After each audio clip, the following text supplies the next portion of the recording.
Shalom. Call hello Yahweh Shem Shabbat Shem Kakodash. Double honors to the elder apostles and elder bishops of the GMS, including the elders that came before them that taught us truth.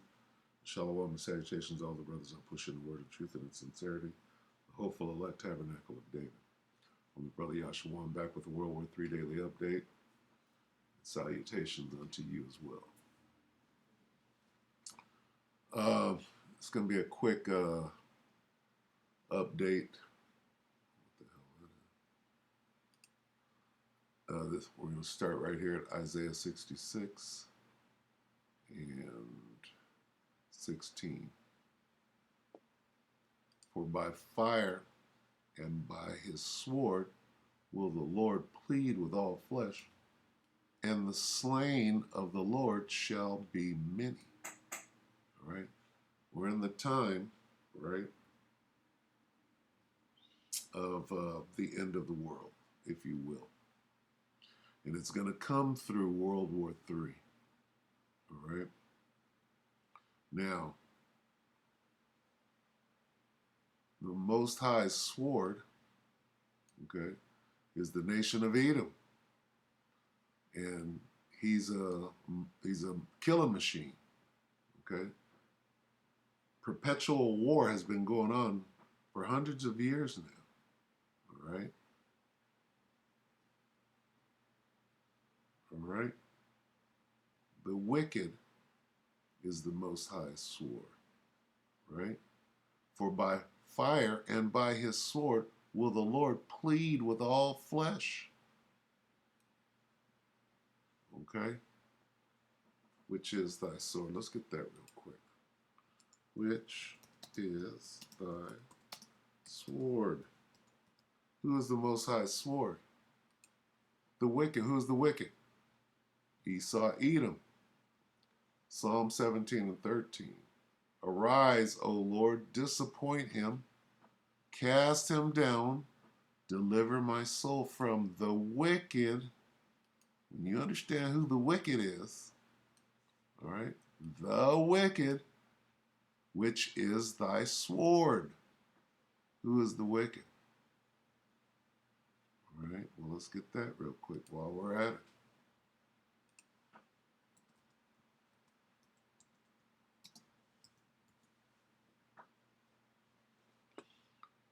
All right.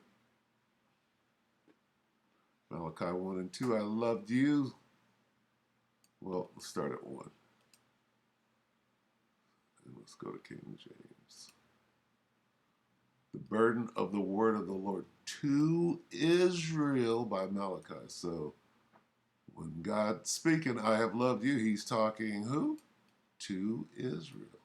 I have loved you, saith the Lord, yet ye say, wherein hast thou loved us?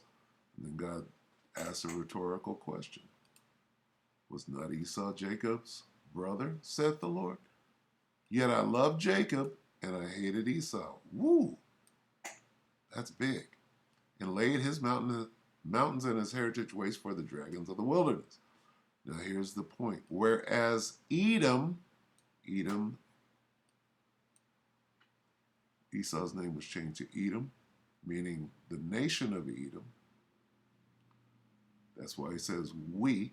Whereas Edom saith we, get it? Not Esau the man, but the nation. We are impoverished, but we will return and build the desolate places.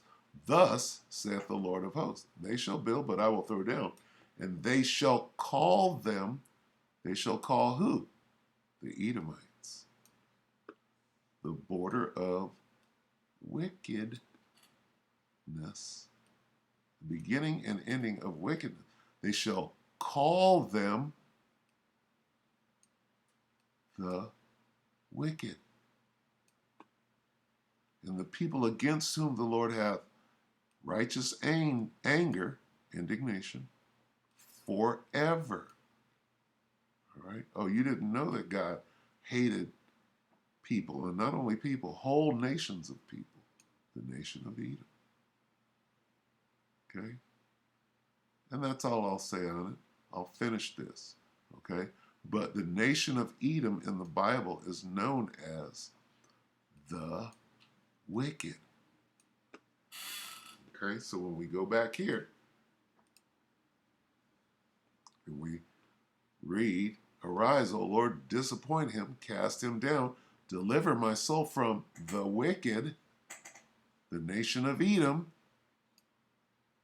because the Most High uses these scoundrels, these murderers, these pieces of these knuckle-dragging Neanderthals who do nothing but kill, steal, and destroy.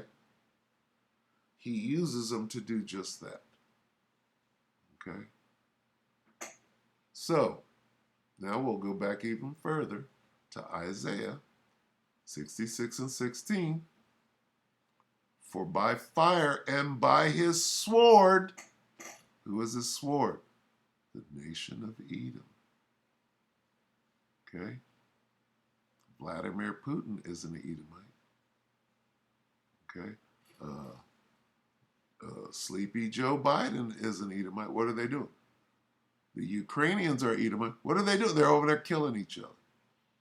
For by fire and by his sword will the Lord plead with all flesh, and the slain of the Lord shall be many. All right? Now, with that said, we're going to listen to the voice of reason. Military and Foreign Affairs Network, July 12th, which is today. Russia-Ukraine war casualties. Let's see what this guy has to say. Good day, everybody, and welcome to another edition of the Military and Foreign Affairs Network. I am your host, the voice of reason.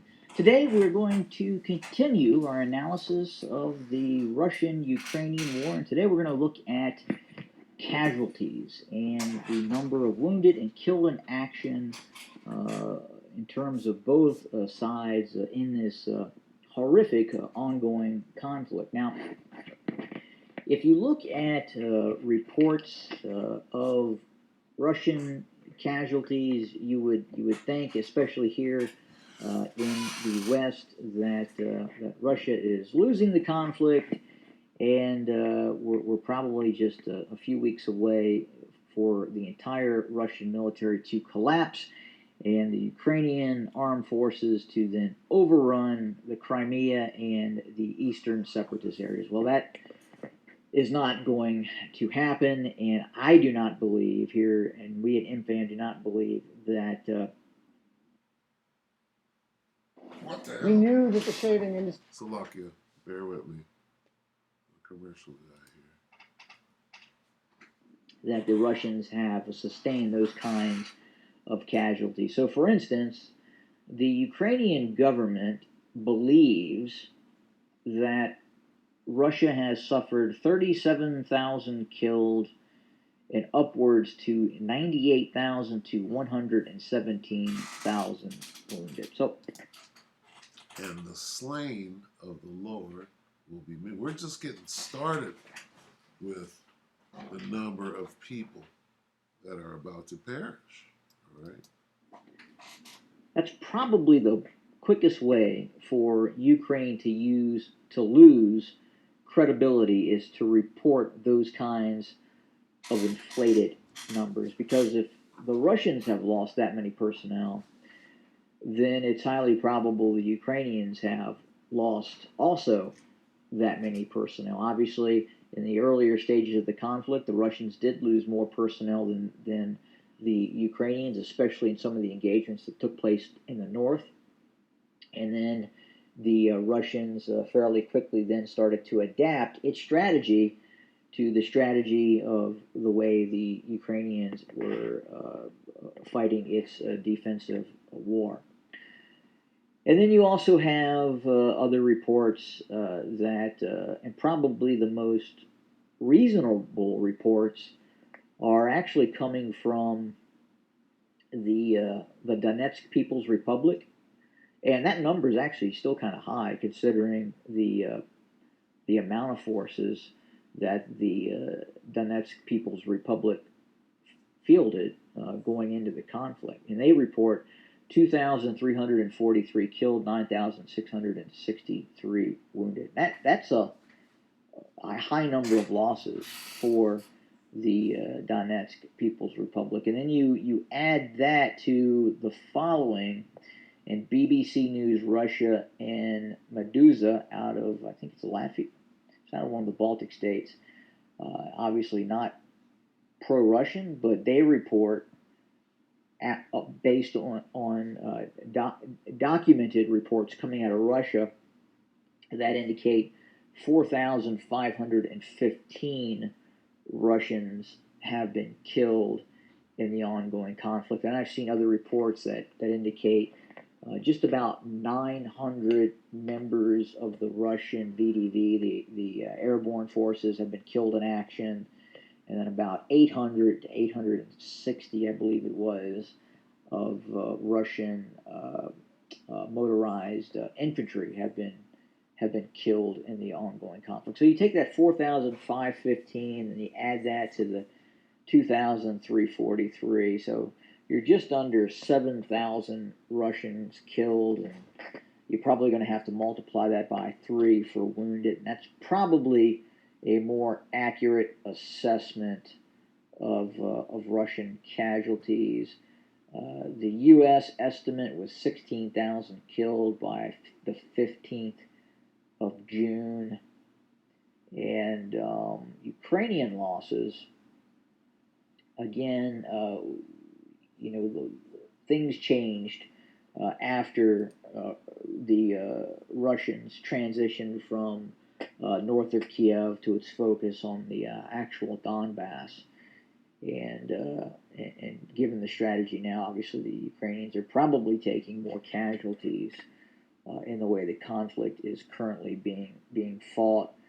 The Russians are claiming that 23,367. That was way back as of April 2022, and the amount of Ukrainian forces that have been quote unquote KIA'd. So that, in terms of April, seems a little high to me as well.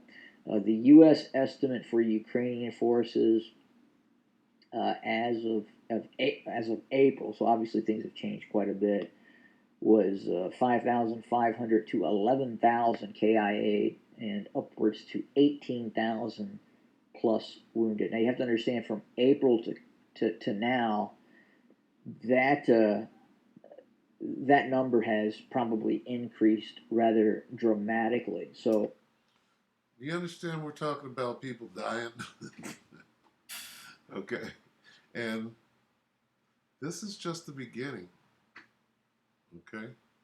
Just the tip of the iceberg of World War III. What happens when this is just, exponentially increased? All right? And the one who's putting all of them to death is the Most High, Yahweh Shem Yahushua. And he's just getting started with mass death. Okay? We're in the time of mass death. All right, let's listen to a little more. Again, difficult to say, but I wouldn't rule out that upwards to 20,000 Ukrainian soldiers have been KIA'd in the ongoing conflict. Kill. And again, you have to understand that the conflict changed quite a bit in terms of seeing a lot of Russian maneuvering to a lot of Russian very, very heavy artillery and tactical air attacks on Ukrainian targets. All right, good enough. If you want to listen to the rest of that, we got halfway through it. A lot of killing going on. We'll get a couple of precepts and go ahead and close. Let's get 2 Ezra 16. 6.